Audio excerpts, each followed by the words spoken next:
Hello, everyone. Happy Tuesday. Jenna here. A few weeks back, we have Sara Jensen from Hugh and Grace joining our Instagram Live. And Hugh and Grace is one of our most popular million marker approved product. And we're a huge fan of their better than clean slogan and how the brand embodies toxic free product through packaging and then much more ingredients and much more. And being better than clean isn't just like the female's role in the house, but that's why we invited Ben Jensen to join us. Ben is Sarah's husband and the co-founder of Hugh and Grace.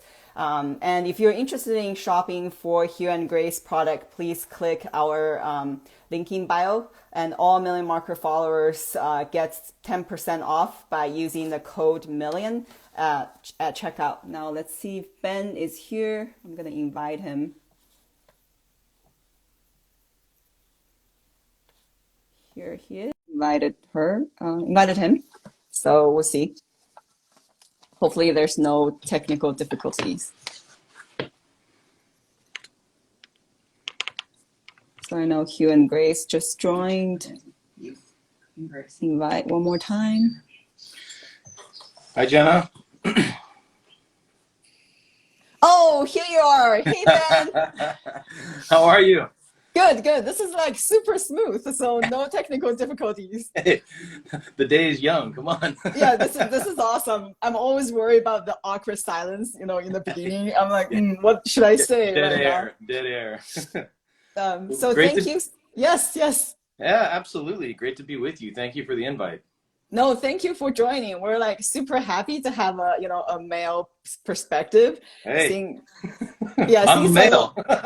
yes, a lot of our guests are so far have been mostly female, so we're just like really excited that you could join us.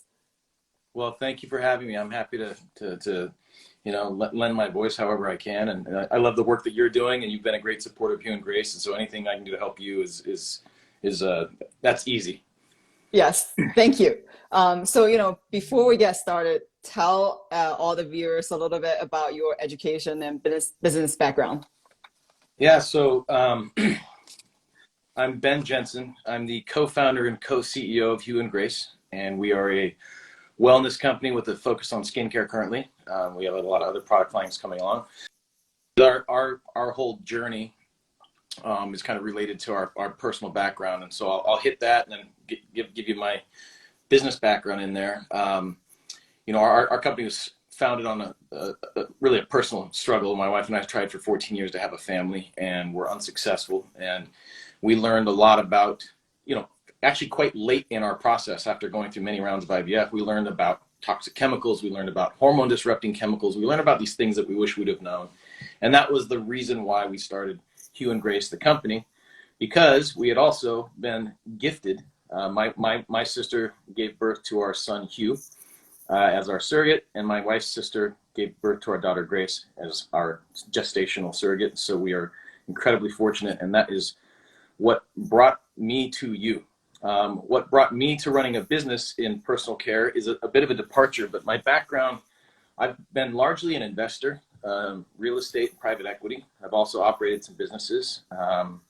Went to graduate school at USC and got a couple master's degrees, an MBA and a Master of Real Estate Development.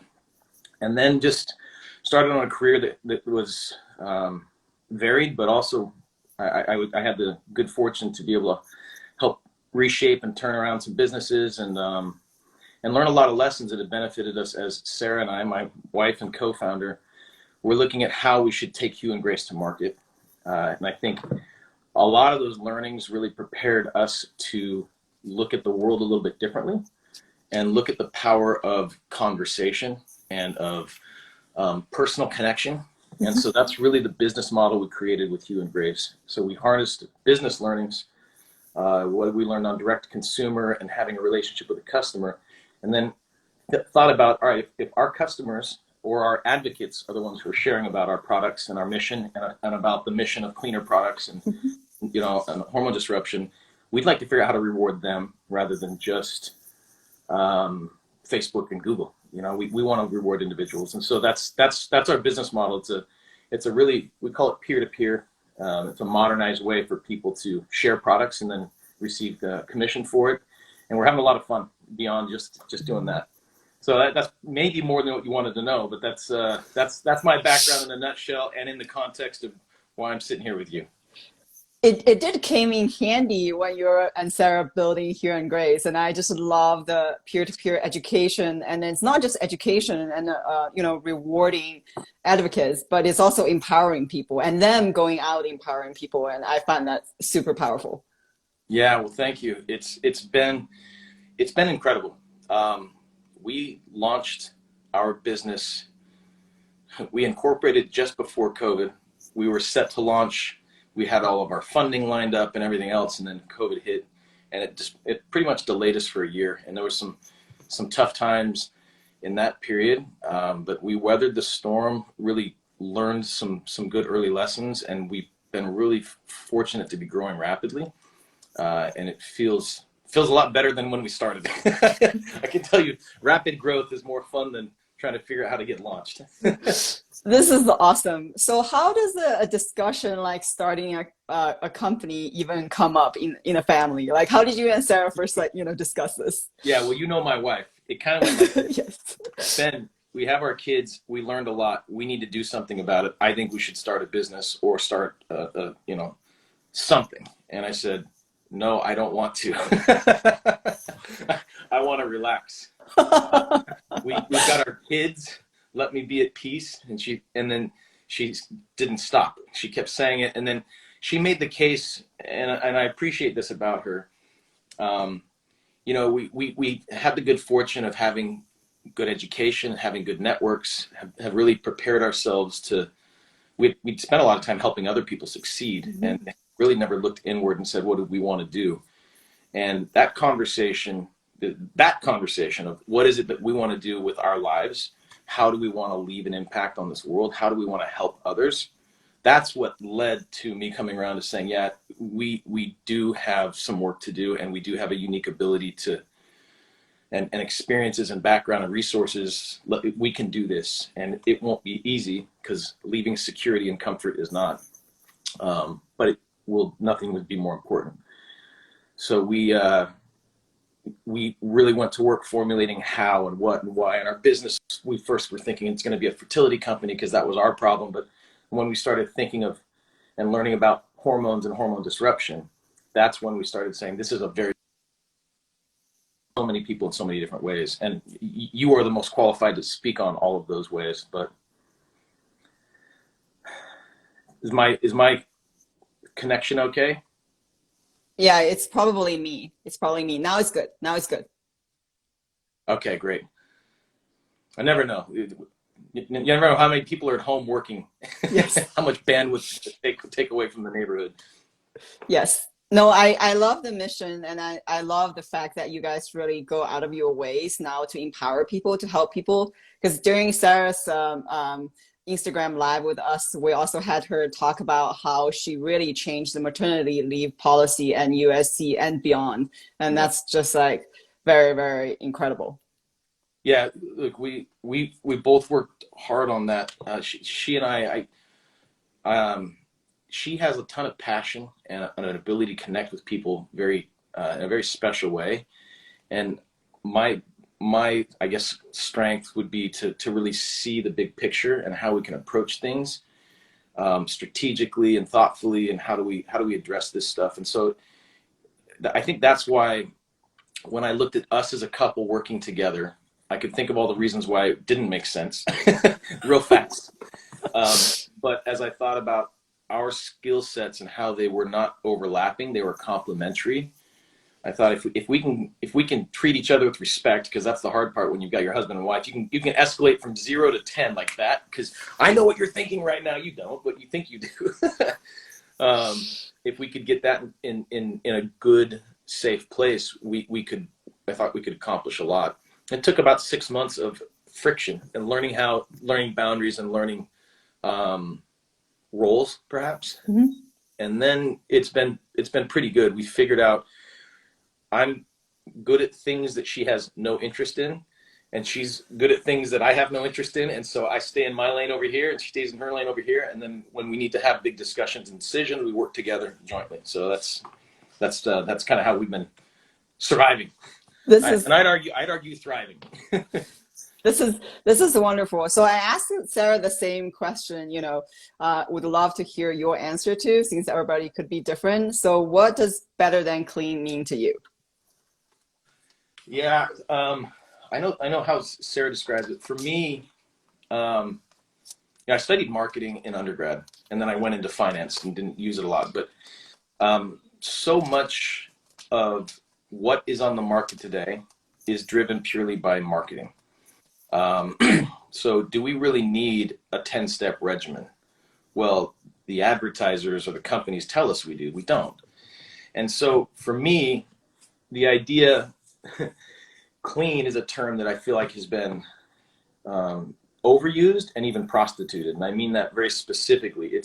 It's used to make money in kind of an inauthentic way. And so when I think better than clean, I think better than lip service, better than marketing. Let's make something that's got integrity and honesty behind it, and let's put products on the market that are simple, that work, that provide good value. If you're replacing 4 products and you're replacing that time, and then you're only buying the one, our products aren't cheap. Our products are crafted, but I feel like they're a great value for what you get. To me, that's better than clean. That's better than, quote unquote, the marketing term clean. Better performing, better for you. That's generally kind of where Sarah goes. And for me, it's just approaching the whole notion of products in a better way. I love it. I love it. So many women we work with seems to take the brunt of fertility issues on their own shoulders, but then there are so many studies actually demonstrated that male infertility could also be the reason. So as a male, what do you think why is there a disconnect for this? This is this is one of the things that I feel strongly that should be discussed more, and why I've lent my voice to it. And I think I'll just speak to my experience as a young man, first dealing with infertility and the way I approached it, and then as a man that went through and saw an evolution and became very changed in the way I approached it. So when we first started trying to get pregnant, I wasn't worried about it. Time passed. We started worrying a little about it. Concerned about it. You with me? Yes. Am Now I I'm breaking back. up? Now I'm back. Yeah, I'm pretty sure Okay. it's probably me. Now we're good. Okay. Yeah. So at first, I was frankly just frustrated with the idea of infertility, and I felt, I'm just being honest, it's not something I'm proud of, but I felt like this was, well, if we're not getting pregnant, it's definitely not me, because if it's me, that means I'm not a man, because my stuff should work. It's very primal. And I think so much of the way men are wired is be strong, protect, provide. And that was my first reaction, to the point where I don't feel like, looking back, I wasn't supportive of at all. And I'm sure I hurt the situation, not helped. And so that went on for a few years. And then we started doing infertility treatments, and my wife was getting shots every day. I start crying when I talk about this. But I saw a deep pain that my wife was going through. And the reality was, in our case, it was unexplained, man or woman, right? We both had stuff that could have been different, or it could have been okay or not okay, and the doctors could never tell us. But so I was equally contributing or equally not contributing to the issue. Yet I was the one that was not supporting Sarah, and I'm feeling like, and I think she felt very alone, and she didn't verbalize it much, and it put a tremendous strain on our relationship. And I remember one time, she finally broke down. She's a strong woman. She doesn't break. I mean, very rarely. And she finally just broke down to the point of tears, and I saw that pain. And it's when I saw that, I realized I have done this so wrong. And I have not supported her, and it's hurting her. And that doesn't get talked about enough, because if men went through that and heard about that and could feel a little bit of that at the beginning, I think there would be a lot more compassion and support. And so even today, I feel like I have a bit of a penance. You know, I have to speak this, because somebody's got to learn from it. So that it, you know, hopefully another person or another couple doesn't have to go through the same pain. Wow. Not many men can talk about this. So yeah, thank you. And I think more men really need to hear this. This is so incredible. Well, it needs to be said. It's not comfortable, but it needs to be said. So men traditionally apply like far fewer chemicals and products on their body compared to like human. Do you think it's still important, you know, for men to eliminate their toxic exposure then? I do, and I think it's probably different toxic exposure. You know the statistics better than I, but I think the average woman's about 168 chemicals. You know, that's the combination of all the stuff going on, and men's down in the 80s or something. So it's about half. But it's the addition and accumulation of things. And then men also have different issues. If they have a sedentary lifestyle, it leads to poor sperm quality. If there's heavy drinking, all of that. So I think if we're talking specifically about fertility, there are foods that need to be considered. There is general health principles that need to be considered, and then products need to be considered. And this one, for me, I can't say it was a causation thing, but it was something that was like, it surprised me. You know, I had been using the same tea tree shampoo for 15 years, every single day. And as I'm doing research, I'm looking at the chemicals you're supposed to stay away from. So there's also, you know, there's all the different petroleum-based chemicals in that shampoo. Yeah. And then I look at the other natural substances that can have effects on hormones. And there's studies that tea tree at repetitive and high exposure can mess with male. You know, it can be an estrogenic. And then there's also high concentrations of lavender. And there's a little bit of argument around those things. But for me, it would have been a lot more comforting had I had some awareness and just said, oh, I'm trying to have a family. I can make a simple swap. I like my shampoo, but I can use something else that's healthier. I just didn't even know to think about that. And so did that cause infertility? No. Did it contribute to it? I can't say that it could have just chipped away at some of those things. If nothing else, it would have given me a better sense of peace and confidence that I was trying to, that I was doing what I could do. And with infertility in particular, there's so much out of your control that if you can just let me control this, it gives some sense of peace.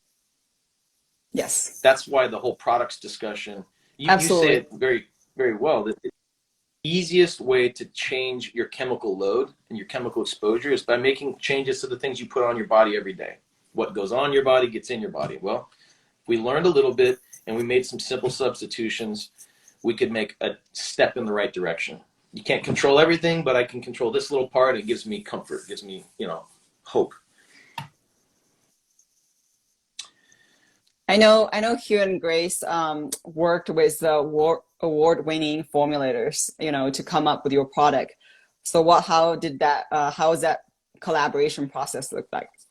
It was a journey. You know, Sara and I knew what the mission of the company was, but before we knew what the products of the company were. And we had a vision and an idea of what we had hoped to emulate in our brand. But then we had to go back and say, now what products should we develop, and how should we approach it? Because we could have gone anywhere. Because so much there's the things we cleaning substances our home contribute in a significant way, and then there's the things that we put in our body. So where should we start? And we just thought let's just start with the body's largest organ. Let's start with the skin, and if we can simplify and reduce steps and reduce common chemicals and promote really great performance from natural products, that would be a great way to do it. So we went to work interviewing literally the largest formulation group in the world down to boutique kind of farm-based formulators, and we found a great hybrid that was leaning more towards that really boutique natural product development, which is, it's really like craftsmanship to put products together like this. And we looked at it humbly and said, well, we're not going to be able to develop something in our bathtub that's gonna have the performance that we need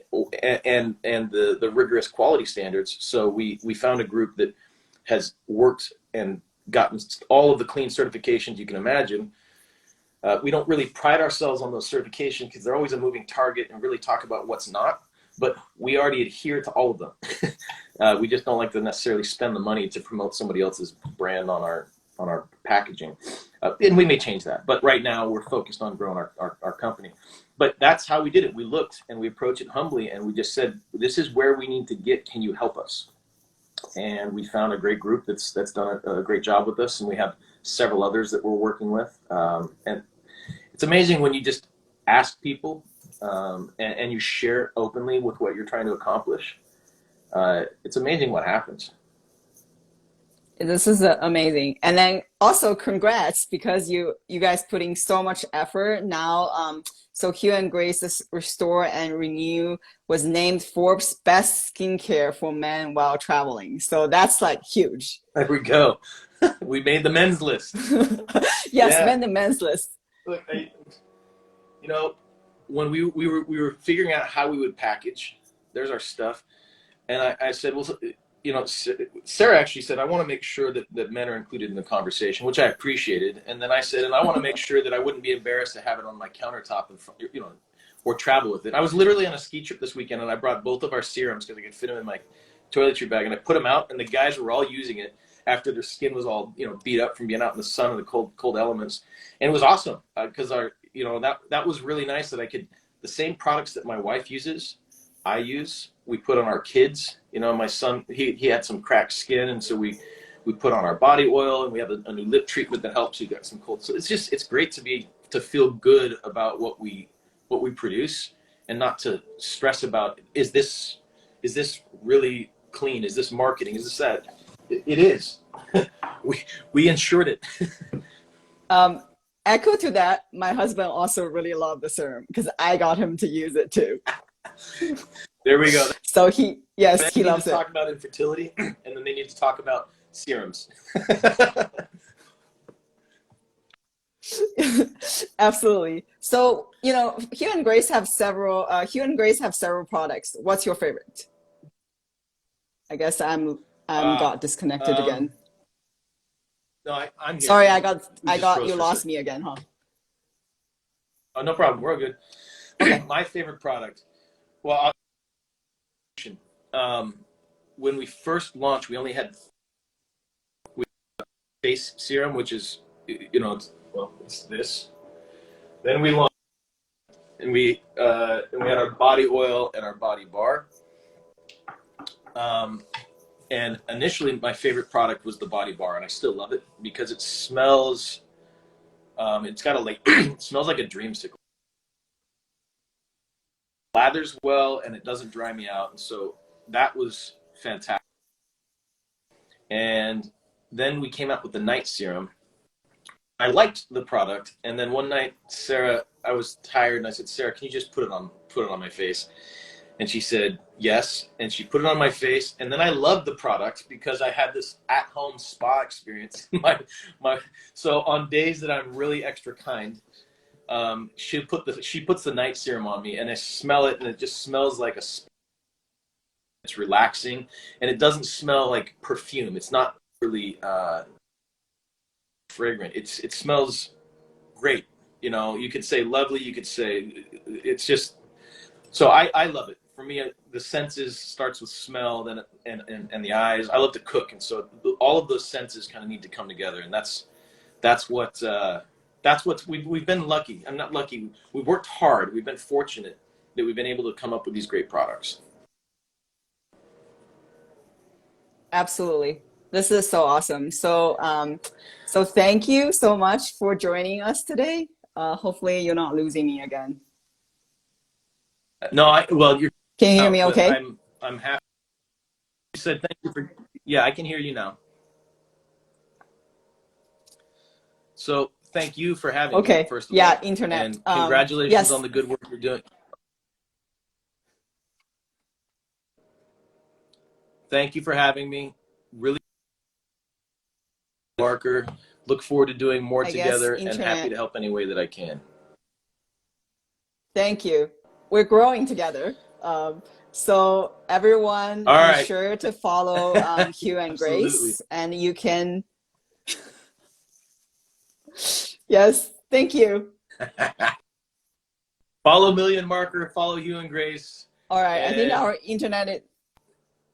Yes, follow me on for we'll Hugh and talk. Grace. And then don't forget, use the million to at checkout to get 10% off.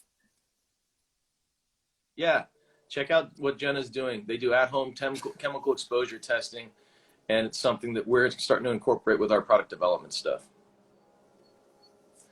All right, thanks, Jenna. Wonderful. So thank you, everyone. Thank you, Ben. All right, bye-bye. Bye. Thank you, everyone, for joining.